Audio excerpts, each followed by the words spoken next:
Bon, salut tout le monde, donc cette semaine on se retrouve dans une nouvelle vidéo. Puis j'ai pas envie de commencer à sortir des excuses sur pourquoi j'ai pas sorti de vidéo pendant un bout.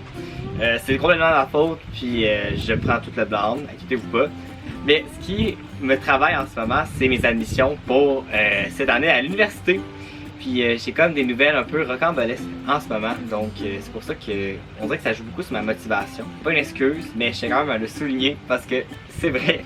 Donc cette semaine, j'avais envie de faire un contenu plus léger parce que je me dis qu'il faut arrêter de se dire qu'il faut faire tout le temps des choses spectaculaires. Puis qu'il faut aussi être capable de pouvoir faire du contenu plus léger pour un équilibre mental sur le long terme meilleur. Puis j'ai pas envie de faire des choses consommatives, c'est-à-dire que j'ai envie quand même de faire des affaires qui me ressemblent à moi puis qui aussi me permettent à vous de me connaître, même si c'est un peu narcissique de dire ça, mais bon, je suis ascendant Lion, donc c'est normal. Puis donc qu'est-ce que je vous propose aujourd'hui, c'est de vous présenter une œuvre qui m'a marqué. Moi, comme vous savez, je suis gay, puis quand moi j'ai commencé à faire mon coming out, c'est en secondaire 5, grâce à un projet d'art plastique. C'est un peu non usuel pour faire un coming out, mais c'est comme ça que j'ai commencé. Donc, qu'est-ce qu'on avait comme projet à faire? C'était que la prof d'art plastique devait nous faire la forme de notre silhouette au tableau sur un carton.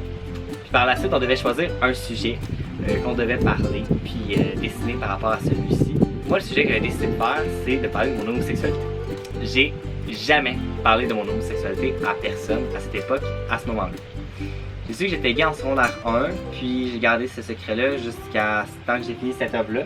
C'est-à-dire, c'était mon dernier projet d'art plastique en secondaire 5, donc j'ai gardé ça vraiment pendant très longtemps. Je sais pas pourquoi le fait de dire à tout le monde que j'étais gay me travaillait autant. Mais j'ai l'impression que c'était plus un truc social. Peut-être que c'est la façon que j'ai été élevé ou peut-être mes relations. Ça fait en sorte que j'ai comme trouvé ça dur d'accepter que j'étais gay. Mais là, ça va tout bien puis tout. Puis j'adore parler de mon homosexualité parce que je trouve que c'est important de le souligner parce que j'ai pas l'impression que, oui, on a de la représentation, mais je trouve que on va tout le temps en manquer d'un certain sens. Parce que moi, je me souviens quand j'étais jeune, j'avais appris que j'étais gay. La première fois que j'écrivais sur YouTube, c'était des affaires justement pour trouver des gens qui me ressemblent, d'autres homosexuels. Donc, ça peut être des coming out, que ce soit des couples, n'importe quoi. Parce que j'ai l'impression que cette réalité-là, c'est une réalité qui nous est plus inaccessible dans le quotidien. Donc c'est pour ça que j'ai envie d'en parler, puis aussi ça peut peut-être motiver d'autres personnes à partager des histoires ou peut-être toucher les personnes à connaître une partie de ma vie. Donc je commence. Ce que je trouve vraiment drôle, c'est que quand j'ai donné mon projet d'art, je l'avais mis dans une pochette orange que j'avais fermée et tout, parce que je voulais pas que personne lise ce que j'avais écrit. Puis j'avais fait un très gros document, j'avais fait une page titre, c'est pour dire. Il y avait vraiment beaucoup de pages. J'essaie de le tourner beau. Il y en avait vraiment beaucoup. Pour expliquer mon œuvre, j'essaie d'y aller comme une poupée russe. Je vais commencer par le plus extérieur. Le premier aspect que je voulais faire, c'était un trompe-l'œil. Mon œuvre, c'est une œuvre très colorée. On voit qu'il y a toutes les couleurs de l'arc-en-ciel, mais qui sont toutes divisées d'une certaine façon. Aussi, on peut voir peut-être de loin que la personne elle a quand même l'air heureuse, avec aussi des couleurs très dynamiques. Mais quand tu te rapproches de l'œuvre, tu vois que c'est pas vraiment le cas. On voit qu'au final, elle a une larme au bord de l'œil, puis aussi que son sourire, qui s'inspire de celui du Joker, en fait, ce n'est que mascarade parce qu'en dessous, il y a un sourire un peu babouneux. C'était juste pour démontrer que finalement, l'image qu'on a à la surface n'est pas totalement un reflet de ce qui se passe vraiment. Ça va profond quand j'en parle, mais bon, vous allez voir, c'est des références. Ça fait quand même longtemps, là, je suis rendu à 20 ans, ça doit faire peut-être 17 ans quand j'ai fait ça. Ça fait un bout. Bref. Par la suite, oui, c'est un trompe-l'œil, mais les éléments clés de mon œuvre, c'est vraiment l'histoire du vilain petit canard que j'explique à l'instant.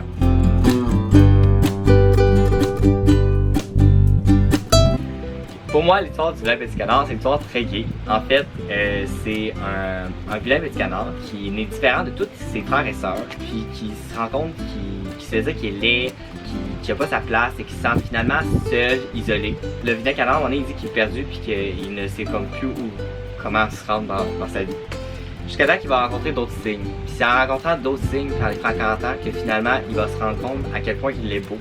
Puis je trouve vraiment que c'est une histoire très gay. Les homosexuels habituellement ils viennent d'une famille où est-ce que Ben, en tout cas, dans mon histoire, pour moi, j'ai des familles où il n'y avait pas vraiment beaucoup d'homosexuels dans ma famille proche. On a un cousin qui est gay, mais je ne l'ai pas vraiment connu. Puis, on dirait qu'au début, quand j'ai su que j'étais gay, on dirait que c'était la chose la plus repoussante que j'avais de moi. Ça m'énervait. Toutes les mimiques que je faisais, j'ai essayé de me restreindre le plus possible. La façon que je parlais, la façon aussi que je m'habillais, la façon aussi que, par exemple, je dévoilais pas mes intérêts. J'avais des intérêts qu'on peut caractériser comme un peu des clichés gays. Mais je veux pas mettre des étiquettes et tout. Mais là, maintenant, vous savez peut-être, mais j'ai un gros intérêt pour le cinéma, pour la couture, puis pour beaucoup de choses qu'on pourrait caractériser à l'époque comme plus orienté vers quelque chose de moins viril, même si je ne suis pas d'accord avec ça. Fait que, ici, qu'est-ce qu'on peut voir, c'est que il y a plusieurs canons. Les canons dans mon histoire, j'ai voulu les représenter comme un peu mes martyrs. Fait que, qu'est-ce qui me faisait du mal pour moi? Puis il y a aussi un signe au milieu, au centre, qui est vraiment central dans le. Je vais porter votre regard en premier sur la bonbonne jaune qu'on voit là, qui est quand même, qui punch quand même beaucoup. C'est une bonbonne d'empathie. En fait, moi je suis quelqu'un qui a quand même le cœur gros. Je donne beaucoup de mon temps pour les gens que j'aime, puis j'aime beaucoup me rentrer dans les problèmes des gens pour essayer de les aider. Ce qui peut être parfois aussi mal. Puis dans le cas de mon secondaire, je pense que c'était pas nécessairement une bonne chose. Parce que, en fait, mon empathie, qu'est-ce que ça faisait? Ça faisait en sorte que ça m'empêchait de focusser sur mes propres problèmes. Tu peux voir que la bonbonne, j'avais essayé de faire en sorte qu'elle donnait un effet comme si elle shakeait, comme si c'était sous pression, puis qu'elle s'était fissurée. Le gaz qui est à l'intérieur, c'est comme échappé. Puis ça a envahi toute ma tête. C'est comme pour dire que le fait d'avoir comme une surdose d'empathie, puis justement de devoir aider tout le monde, puis de m'attarder à n'importe quel petit problème, a fait en sorte que ça l'a comme explosé, puis ça l'a pris en compte toute ma personne. Je me suis rendu compte que ce mécanisme de défense-là, ça fonctionnait, mais zéro puis une barre. C'est quand que la réalité a frappé, puis ça a fait en sorte que, on dirait qu'au fil du temps, tu te rends compte que finalement, la petite roche fait que la pression que tu as de savoir que tu es gay, puis tu peux pas en parler à personne, ça te percute, puis à un moment donné, on dirait que ça devient trop gros. Fait qu'on est la réalité, fait que le canard, on dirait que c'est la vie, m'a comme aspiré comme un nuage d'empathie pour me rappeler que la réalité, en fait, c'est possible. Tu peux pas commencer à gérer les problèmes des autres pour oublier les tiens. Fait que ça m'a comme réapporté à la réalité, puis ce qui m'a perturbé. Quand on rentre à l'intérieur, quand on est dans tout ça, on voit qu'il y a beaucoup de perturbations. Fait qu'on a beaucoup de mal-être intérieur, bien que c'est très coloré. Puis on peut voir par exemple en bas des canards qui sont en bas. Donc chaque canard a une fonction spécifique. Ici ma tante à la vidéo, c'était, comme j'ai dit, de justement me ramener à la réalité. On a aussi un canard qui tire sur un corset d'une fille. Une fille qui va s'avérer être une drag queen, mais j'en parlais par la suite. Puis en fait, quand il tire sur le corset, c'est juste pour dire que, parce que la drag queen, en fait, elle représente dans ce cas-ci, dû à sa position, puis sa couleur, un peu mon angoisse par rapport au fait d'être gay.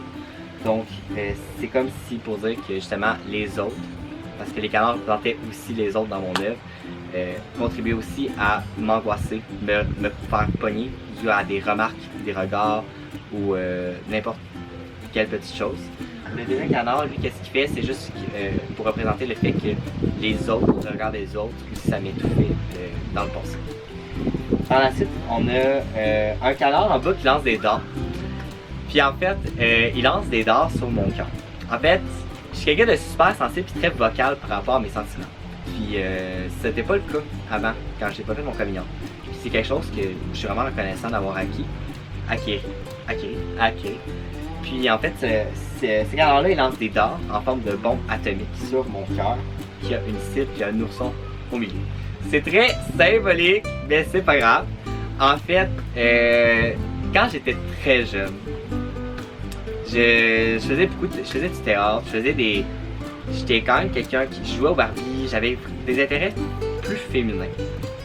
Puis ça m'arrivait des fois d'entendre des commentaires des membres de ma famille plus éloignés ou des membres de ma famille trop sur le fait que j'allais finir gay. Puis le fait de se faire dire ça quand t'es jeune, je trouve que c'est pas une bonne chose parce qu'on l'amène de façon péjorative. Puis ben, quand je l'ai eu, je l'ai eu d'une façon péjorative, puis j'ai vraiment pas aimé ce feeling-là. Par ça, quand j'ai appris que j'étais gay, c'était encore pire, parce que je suis quelqu'un de très déçu. Dans ce cas-là, je voulais pas donner raison au fait que j'étais gay. Je voulais pas faire en sorte que les gens qui ont dit ça de moi, sans même que j'ai pu l'apprendre par moi avant, aient gagné. Est-ce que vous comprenez un peu ce que je veux dire? Je voulais pas donner raison à des gens qui m'ont blessé dans le passé. C'est très lourd, il n'y a rien de très positif, mais il faut se rappeler que cette œuvre-là, oui, elle a été importante, mais c'est beaucoup de refoulement, de haine, de colère, de tristesse que j'ai accumulé en fil des années par rapport à mon homosexualité que j'ai finalement acceptée. On a un petit canard là qui rigole, puis ça c'est juste pour illustrer les moqueries. Finalement, le dernier canard, parce qu'il y en a 5 dans le petit canard, c'est le canard Hitler. Là, je me trouvais hot. J'ai même mis des causes sociales puis tout. En fait, l'homosexualité, c'est quelque chose de très réprimé. Oui, on en accepte de plus en plus par rapport à l'homosexualité. C'est pas tout le temps le cas dans tous les pays non plus. Puis dans mon œuvre, j'ai lu ça tantôt, dans mon document de plein de pages. J'avais lu sur le fait que j'avais écrit que ça m'inquiétait le fait d'être gay. Tu sais, dans le passé, on a beaucoup été laminés, tués. Par exemple, si on prend juste l'exemple de la Seconde Guerre mondiale, les homosexuels étaient emmenés aussi dans les camps de concentration avec un triangle rose sur la poitrine, parce qu'ils étaient gay. C'est aussi une inquiétude sur le fait que justement les gens extérieurs, même si ça les concerne pas, ils font quand même un pouvoir des décisions sur, ils donnent quand même leur opinion sur ta sexualité. Puis c'est quelque chose qui prend des envergures assez grandes. Fait que ça, c'est les canards, puis tout. Puis ici, on s'attarde vers le signe. Le signe, on voit qu'il est apeuré, qu'il vole, qu'il se fait aspirer aussi par l'aspirateur, donc la réalité. Puis le signe, en fait, c'est moi.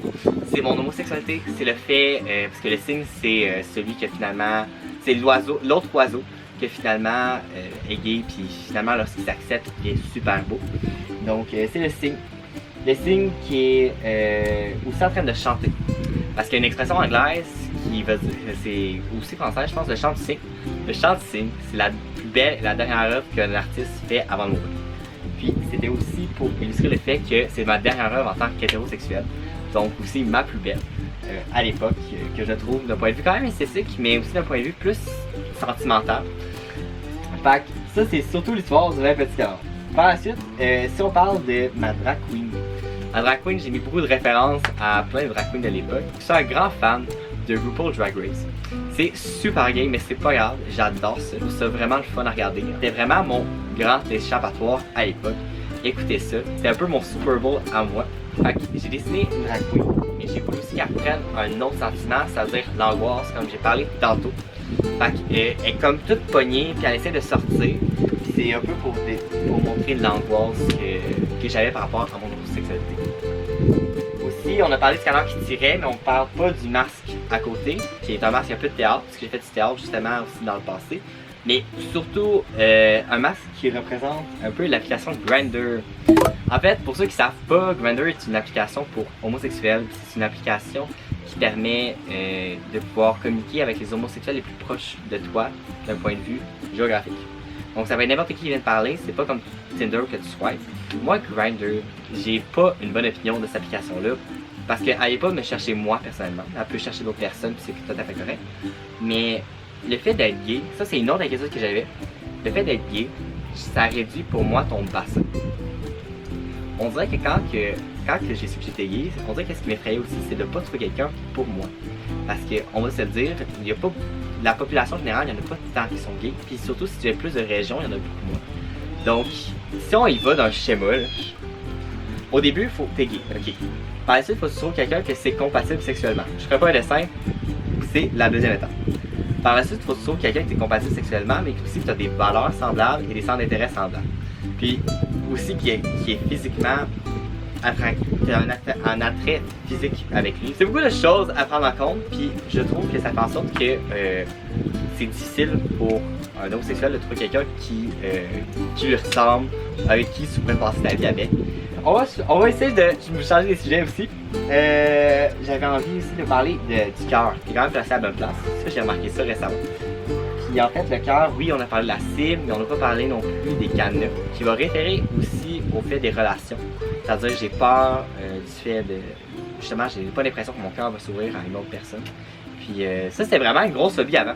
Vraiment, j'ai un cœur, fait que ça fonctionne bien. Mais ça a vraiment été une angoisse. Puis aussi, on peut voir des ballons avec des têtes de mort. C'est juste pour représenter tantôt. Vous savez, avec les dards, c'est juste pour présenter le fait que ça m'empoisonnait. Là, on va parler un peu d'autres éléments d'hiver. Donc, j'avais envie de mettre la couture. Je faisais pas de couture à l'époque. Mais on peut voir que mon œil, ma bouche puis mon oreille ont comme été cousus en patch. Puis c'est parce que j'avais vraiment envie de faire la couture.